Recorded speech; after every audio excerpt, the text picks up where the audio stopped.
শিরক বেদাতের বিরুদ্ধে যার মধ্যে ঘৃণা বোধ নাই, সে কিসের মুসলমান?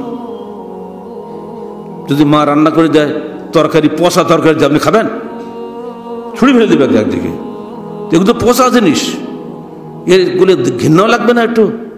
যার মধ্যে শিরকের বিরুদ্ধে ঘৃণা নাই, বেদাতের বিরুদ্ধে ঘৃণা নেই, ও কোনো মুসলমানই নয়। কিসের আলেম আর কিসের পীর, কিসের মুফতি? ওকে মুসলমানই বলা ঠিক না।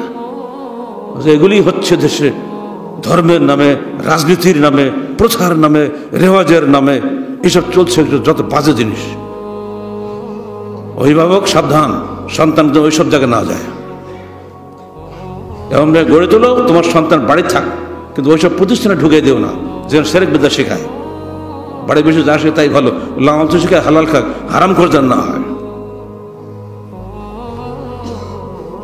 ইবনে আব্বাস কি শিখালেন শুনে রাখেন ভালো করে, যেন ভুল না হয়। তৌহিদ শেখালেন, তকদির শেখালেন। তৌহিদ টিকে থাকে তকদির বিশ্বাসের পরে, যার মধ্যে তকদিরের বিশ্বাস নাই, সে তৌহিদের উপর টিকে থাকতে পারে না।